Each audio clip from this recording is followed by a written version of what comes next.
How do we date the New Testament? That's really what a lot of debates come down to, because if the texts are early, well, maybe they were written by people who could have known Jesus. But if they were late, well, that means something else. Often, I think most miss the mark here, but let's see how this all kind of comes together so that we can dive in a little bit more. There is not one book of the Bible that was written by someone who had met Jesus. All right, let's see it. Yes, let's see it. But first, let's also get some perspective. We aren't looking at the Bible as a whole, we're just looking at the New Testament. And much of this is going to come down to when texts are dated, which really is the issue here. But we will see this come out in play, so let's just continue. Are you sure? Yes. Well, the majority of the experts are pretty sure. This is the first issue that we get to. When it comes to the dating of the text, again, what this will really hinge all on, the consensus view simply is in need of an update. Not that the view necessarily has shifted, but instead the consensus here was largely created a century or more ago and hasn't been examined. Instead, we have an entire generation of scholars who are basically just repeating what the consensus states without actually diving into it. One scholar who has pointed this out is Jonathan Bernier in his book Rethinking the Dates of the New Testament. What he sets out is that there really are three main views here. There is an early dating of the text, which he accepts. There is a middle dating, which is the majority view. And then there is a late dating. The most important thing that he points out, though, is that this evaluation of the data really hasn't been done in the recent past. Now, besides his work, there is an incomplete attempt at a late dating, but that still needs some work done. But when it comes to the majority view, we are relying on ideas that haven't been fully evaluated for a very long time. This is one of the places where a consensus view can fail when that consensus view is simply taking as gospel truth without much question. Now, to be fully transparent here, while I think that Bernier's book is interesting, I'm not completely swayed. I do accept some points like Mark being earlier than most assume, but that's more based on arguments by people like James Crossley and Maurice Casey, but we'll continue with this and see where it goes. Some of the Gospels are attributed to Jesus' disciples, but scholars agree that they didn't write them. So yeah, this is the consensus. It is generally agreed that Matthew and John didn't write the Gospels attributed to them. The other two, Mark and Luke, aren't said to have been written by disciples, but their authorship is still debated. Now, personally, I have no problem claiming that some guy named Mark wrote the Gospel attributed to him. We have early witness to this, and again, it's just some guy named Mark. It doesn't really change things either way. Same with Luke. Exactly who he is doesn't matter, especially since we have the purpose of his writing, which he clearly explains at the beginning of his gospel and in Acts. He's not an eyewitness, but instead he's setting out to put together an ordered history. When it comes to Matthew and John, though, it gets a little bit more complicated. It is clear that Matthew used Mark as a source. We know this because portions of Mark appear in Matthew basically word for word. We also have portions in Luke that match Matthew but aren't found in Mark, which suggests that Matthew and Luke had another shared source. But then we have the independent material on Matthew, which may come from one source, or maybe many. A few scholars have suggested that maybe the Gospel of Matthew got its name because one of the independent sources that it used came from the disciple Matthew, or it was at least attached to Matthew in some manner, which is a possibility and makes sense within a historical context, but when it comes down to it, we can be certain that the Gospel of Matthew that we have today wasn't written by a disciple. Then there is John, which is a bit more complicated. Traditionally, it was seen as separate from the other Gospels in that it may not have been aware of those works. Now, there is a trend suggesting that maybe the author of John was aware of the other texts in some way. Either way, though, John does do its own thing and has had a great amount of material that is unique. At the end of that Gospel, it does claim that what was being reported came from a disciple, the beloved disciple. So there is the implication here that it was more of a community effort in some regard, at least in the idea that the information was being dictated by someone who was then writing it down. This community idea is something that has often stuck in some way within the scholarship, with some suggesting that it was a community that was centered around the disciple John. They were written decades after Jesus' death. We don't know when Mark's gospel was written. Both of these are valid points. Yes, the writings we have probably didn't come out until some years after the death of Jesus, but we also don't know when something like Mark was written for sure. Now, I think we can make a good argument that Mark was written around 40 AD, and I'll do an entire video on just that. But the argument really boils down to Mark 13 and an event that the author describes. Some have called this the Little Apocalypse of Mark, or the Olivet Discourse, but it deals with a concept, the abomination of desolation. Now, this is a throwback to Daniel 9:27, which is generally seen as discussing an incident that happened in 167 BC. This is when Antiochus erected an altar to Zeus in the Jerusalem temple. Now, here in Daniel, we have the same language that Mark is using, and it's assumed that Mark is pointing to some sort of similar event. Often, people will point to the destruction of the temple in this regard in 70 AD, but there is good reason to question that. Now, scholars like Casey and Crossley point out that the destruction of the temple doesn't really fit. Now, with Antiochus, you have an abomination being placed into the temple, and this is what is being implied by Mark as well, that an abomination will appear, that it will be set up where it doesn't belong. The fall of the temple wasn't really setting anything up, but tearing something down. Now, Mark also tells us that people will flee to the mountains when this occurs, but that's just not what happened during the first Jewish revolt. People actually fled to Jerusalem for safety. So the first Jewish revolt doesn't seem to make sense, but Casey and Crossley do point out that there's another possibility here, an event that was happening around the year 40 AD. This is when Emperor Caligula issued an edict that would have had his statue placed in the Jerusalem temple. This fits much more with what Mark is talking about. If this is the correct reference with Mark, then Mark would have been written around the year 40, which was just a few years after the death of Jesus. The consensus view of scholars is still that it was written within a year or two of about 70 CE. Sure, that's the consensus. Those in Britain and the like tend to place it prior to the fall of the temple, while American scholars tend to date it a little bit after, but either way, it's a consensus view that has been challenged. So to simply resort to appealing to the consensus doesn't really work here. Actual engagement is needed, especially since the consensus view really is about a century old right now. It's a view that really isn't taking into consideration the current data, and more often than not, isn't even defended besides claiming that it's the consensus. And again, there's some value in having a consensus view, and often it's the case that the consensus view is challenged a bit, but withstands those challenges by offering additional defenses for that case. These views get reevaluated and built upon, but the dating here really hasn't had that happen. So if you really want to start asking questions like how early was this written, and was it written by someone who knew Jesus? Was it written by an eyewitness? You have to look at internal evidence. Exactly. When we look at the internal evidence for Mark, specifically the Olivet Discourse that we discussed above, we see the internal evidence most likely pointing to an earlier date, right around 40 AD. If this actually works out, then what we have is someone who would have been alive during the time of Jesus and was writing within just a few years of his death, which isn't really too fantastical here, as we already know that there were some New Testament writers who would have been living at the time of Jesus, who in fact wrote about Jesus.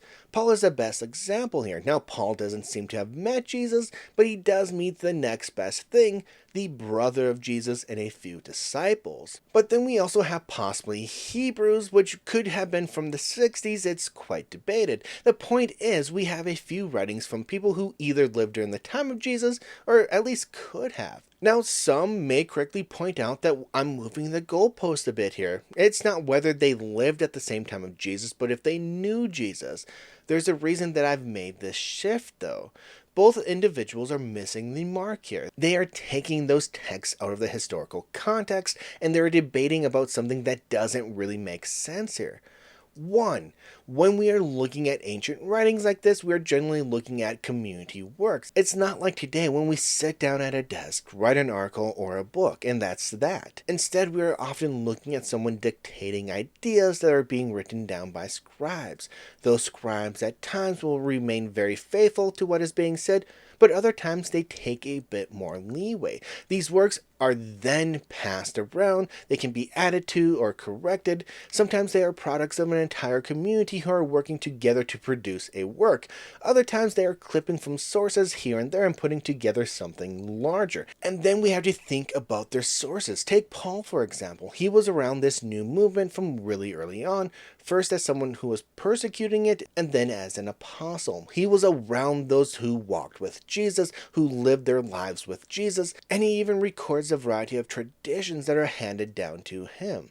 While Paul may not have known Jesus, he was certainly taking in ideas and views from people who did know Jesus and relating them to others, and at times was most likely passing on information which came directly from people who did in fact know Jesus. We can say the same thing with the Gospels. They didn't get created out of whole cloth decades later. They rely on earlier sources, on earlier individuals. There's a good probability that some of this information goes directly back to Jesus and the people who knew him. That we have these oral traditions that begin with those who knew Jesus and are passed down on from there. And that's probably more important because we are talking about an oral culture after all. So I think this whole line of reasoning on both parts is rather silly. It misses the context and it sets written records above oral sources, which is a bias that we need to get away from. So two things here. First, critical scholars have been coming up with such metrics for literally centuries. True, but also somewhat irrelevant, because we've also dismissed different metrics and simply have expanded on our approaches to these subjects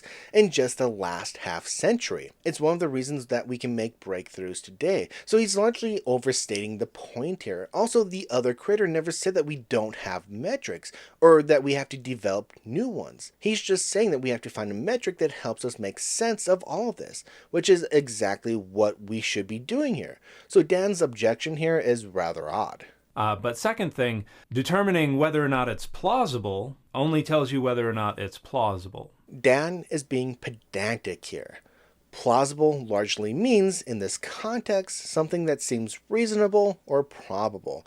At least that seems to be how it is being used. It can also mean that it has the appearance of truth or reason, but that doesn't seem like it really fits the context. It's probably not the best choice of words here, as we tend to deal more with the term probable, but I think most people would have understood what was being said.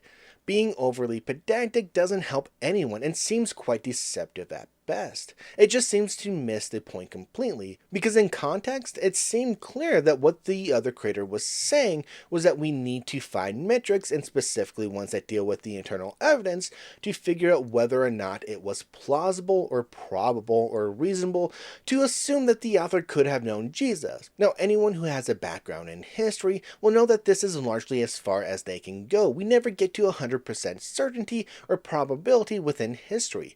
We get to a point where we can say that this is the most probable outcome based on the data that we have, or sometimes that it's quite probable to be the case, but we can't be fully certain. It's really just a good option. Figuring out what is plausible, and there are levels of plausibility here, is what historians do. So why he has an issue with this is rather strange, and he really takes up way too much time focusing on this idea and kind of demeaning the other creator by really taking things out of context. Most scholars are interested in determining what is most likely. Sure, or what is most plausible or probable. Again, Dan was being overly pedantic while ignoring the context of what was being said. Because lots of things are plausible that are not likely. Nope, at least not in this context. Being plausible means being reasonable or probable. It's rather the opposite of not being likely.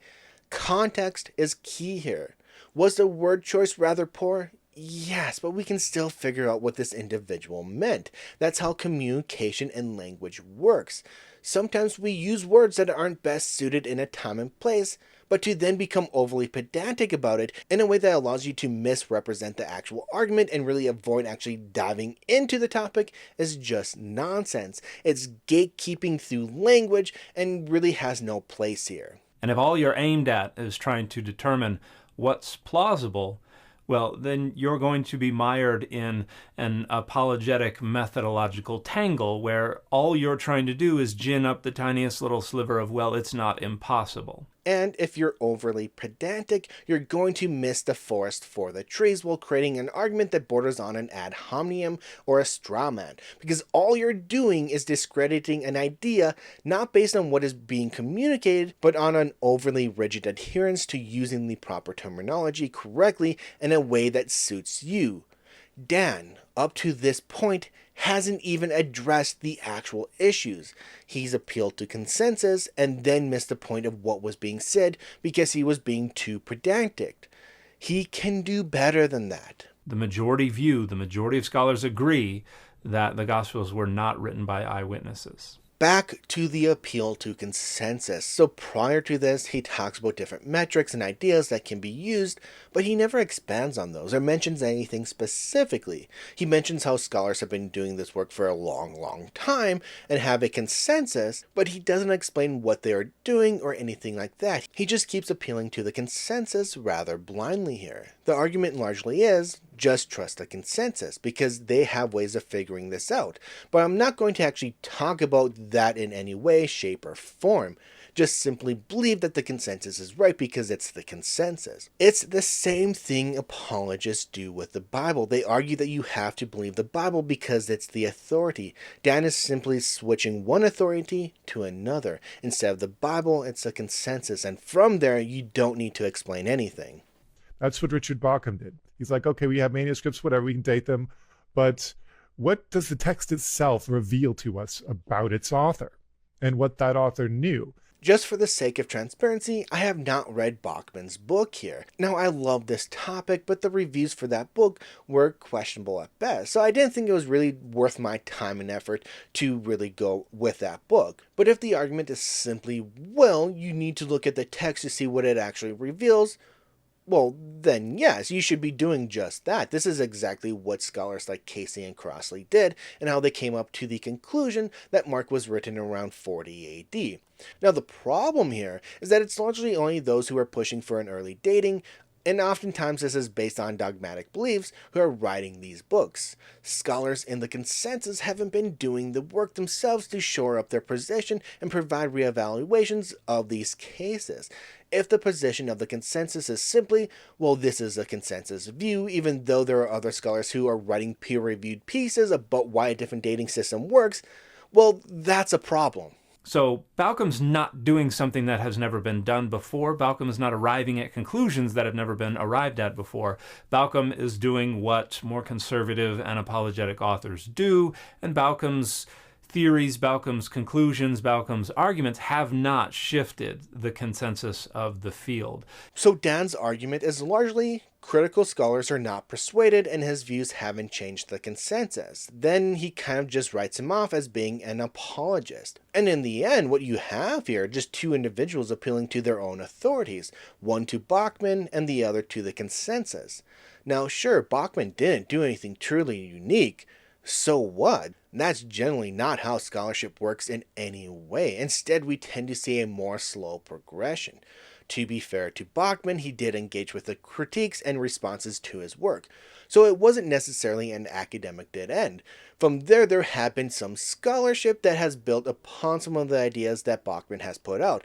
So again, not a dead end, which is largely what you hope for. In all of that though, Dan doesn't really address the point that was made about looking at the eternal evidence and going from there. Instead, he largely relied on appealing to the consensus and claims that other scholars rejected the ideas that Bauckman argues, which is a terrible argument to really be going with. We should be able to do that and compare them and say, well, is it actually a day's journey from here to here, or is it actually is this river actually that direction from this place? I think this is probably his weakest argument here. Now, knowing the geography, getting names accurate, as in these are names that would actually have been used at that time and place, getting details like that is important. If we see major mistakes here, then there would be good reason to seriously question the complete accuracy of these stories. At the same time, this type of information can be passed down in a variety of different ways, so it may add some legitimacy to certain stories, but we have to be quite careful with how far we actually push this idea.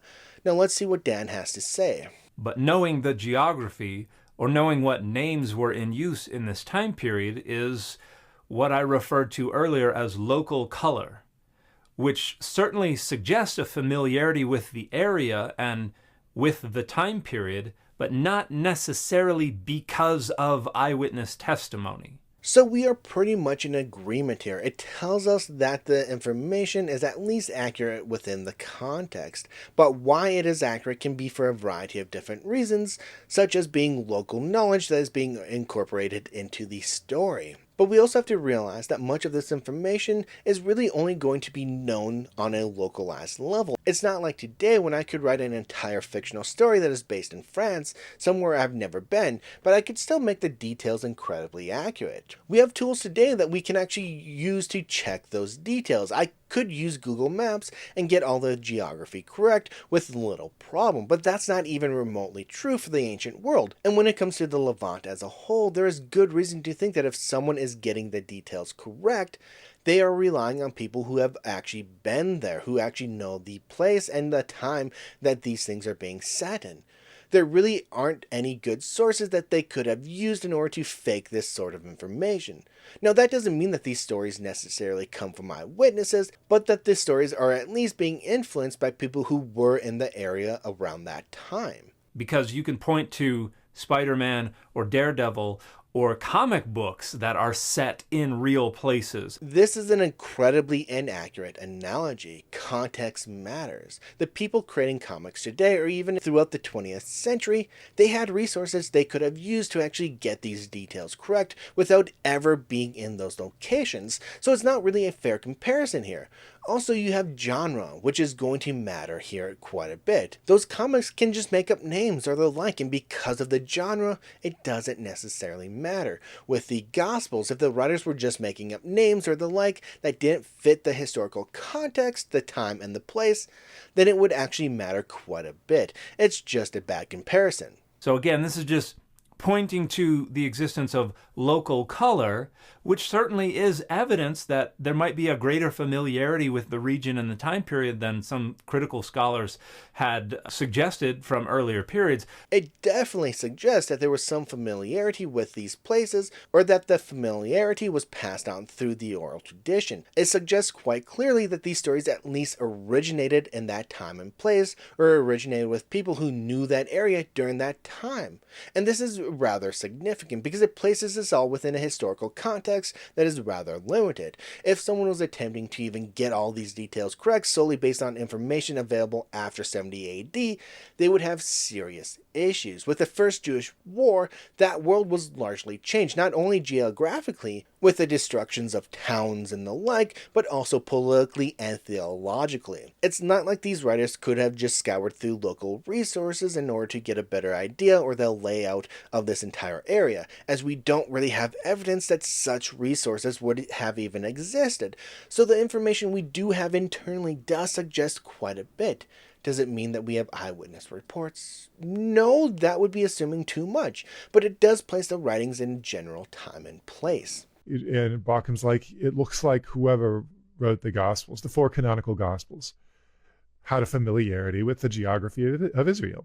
Which is an important point, but we have to be careful on how far we push such ideas. This is something that Dan and I agree on, but Dan goes further with this than I think you can. And again, that is not establishing that they are eyewitness testimony. And that is why the majority of scholars have not changed their minds about the Gospels not being eyewitness testimony. See, we do agree on a little bit, but then Dan again appeals to the consensus or the majority. This is a point that he's going to really stress by pointing out the reception of Bachman's book, which is what it is. It's the reason I haven't read this book, because the reviews convinced me it wasn't worth the effort for me, as there were better works that I could read instead. But here's the thing. Scholars did engage with it. It's not just some apologetic writing that could be dismissed willy-nilly. It adds something to the discussion, even though the overall conclusions are not accepted. To simply dismiss it because scholars don't agree with it isn't a real argument, it's an appeal to authority. And all that Dan is doing here is actually sidestepping any real discussion. This video does not change the fact that the majority of scholars would agree with the original content, the notion that There's nothing in the New Testament that was written by an eyewitness. So back again to an appeal to the consensus. Now, instead of actually dealing with the argument, what we've seen Dan do really is just to create a monstrous appeal to authority, which is supported by additional appeals to authority and the consensus, which is then seemingly legitimized by just simply listing off articles and books that were critical in some regard to Bachman or ideas that he held. If I didn't know better, I'd say that Dan was an apologist here, because it's the same sort of tactic that we see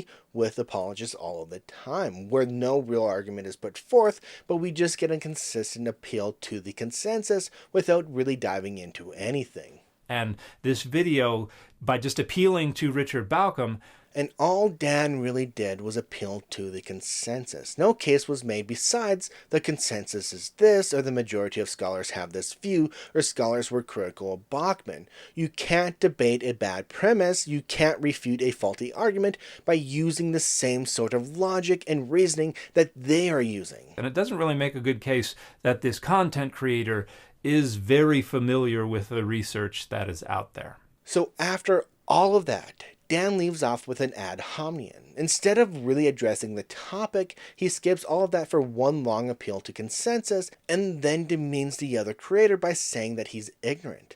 There were arguments that could have been made by both individuals. There could have been a real discussion about the information that was passed down, how it may have been connected to eyewitnesses, or just who the information originates from.